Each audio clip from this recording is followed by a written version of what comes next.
All right, so picture this, the Himalayas, right? Hmm. But not just like the peaks and, the scenery.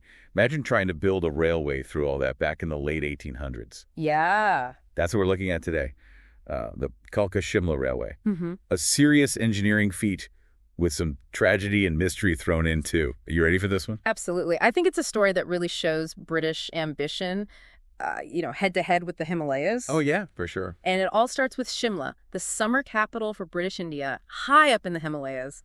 A cool escape from the heat down below. Yeah, I bet no AC cars or quick flights back then. Yeah. So how did they even start to tackle this? Well, necessity, they say, is the mother of invention, right? Mm-hmm. The British really wanted to make Shimla accessible, and that meant a railway. But this wasn't some simple countryside line. We're talking a 96-kilometer project here, 103 tunnels, over 800 bridges, Whoa. all built through some of the most difficult terrain you can imagine. Wow, that's a lot. So I'm picturing these engineers all, serious looking, staring up at these mountains thinking, okay, how do we do this? Uh-huh. Yeah, pretty much. Enter Colonel Barrog, our main character in all this Cambridge education successful projects. He was put in charge of building one particularly difficult tunnel. Now remember, it's the late 19th century. Right. So we're talking manual labor, limited technology, and a lot of hard work. It's crazy to think about the scale of it all relying on, people's ingenuity over machines. Mm-hmm. So how did Birag even approach something this big? His plan was pretty innovative for the time. He decided to dig from both ends of the mountain, Okay. aiming to meet perfectly in the middle. Right. Sounds easy enough. Yeah. But this was before lasers and all that. They relied on calculation surveying tools and a lot of hope. Oh, yeah, a lot of pressure. Uh-huh. I can only imagine them digging deeper and deeper into the mountain, just waiting to see what happens. And that's where things take a turn. Yeah. Months of back-breaking labor, and as the two ends of the tunnel get close, they discover something terrible. They don't line up. Oh, no. I Yeah. can already sense this isn't good. So what happened? A miscalculation. A small mistake in the surveying, but it messed up the whole project. Just imagine the frustration, the defeat, all that work wasted. The financial loss for the British was huge, and it was even worse for Colonel Barrow's reputation. That's like a Greek tragedy, almost. Like a story about pride and what happens when you make even a tiny mistake. And what about Barrog? What happened to him after all this? Did he ever recover? Sadly, no. He was fined 1 rupee, which was probably more symbolic than anything. But the humiliation was huge. He could never escape that mistake. And this leads us to a tragic night in 1903. Colonel Barrog, with his dog, takes a walk near that unfinished tunnel and takes his own life. Wow, that's really sad. It makes you think about the personal cost of these huge projects, the pressure, the feeling of failure.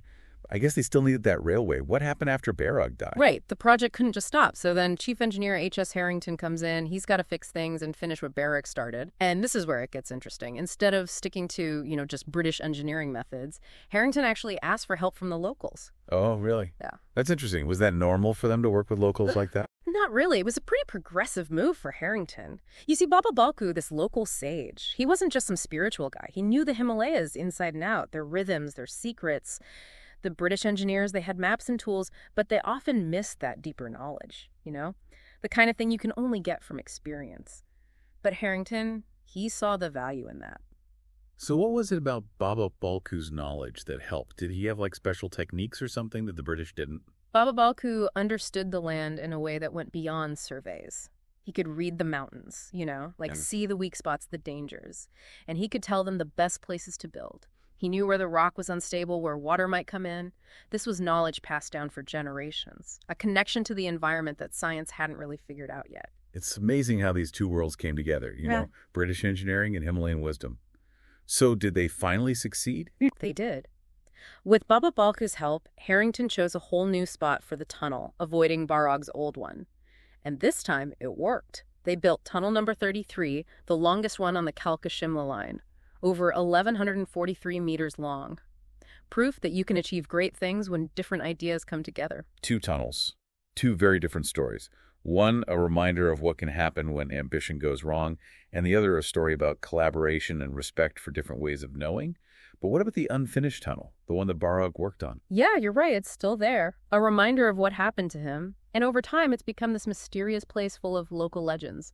Some say Barrog's ghost is still there with his dog. Oh, wow. There are stories of people seeing a man in British clothes appearing and disappearing. a strange feeling in that unfinished tunnel. Okay, that's giving me chills. Do you think there's any truth to the ghost stories? Or is it just people trying to make sense of the tragedy and the mystery? Hard to say.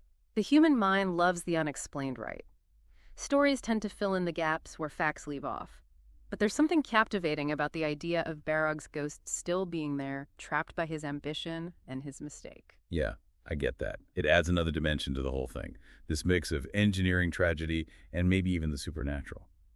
Why do you think this story still draws people in even today?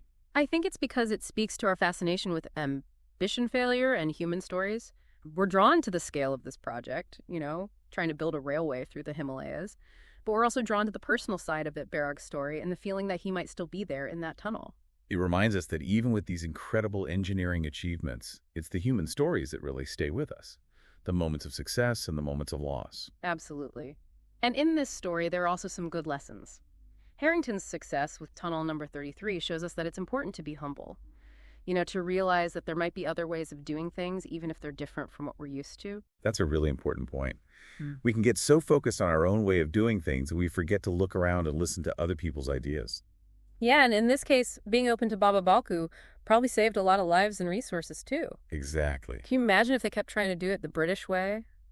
It makes you wonder what other cool ideas are out there just waiting for someone to listen. Absolutely. Progress doesn't always mean using the same old tools and ideas, right? Sometimes you have to stop and listen to different perspectives. Be open to learning from people who see things differently. So as we wrap up our deep dive into the Barog Tunnel story, what's the one thing you really want our listeners to think about? I think it's how powerful stories are. You know how they shape our understanding of the past? And even what we do today, the Barog Tunnel.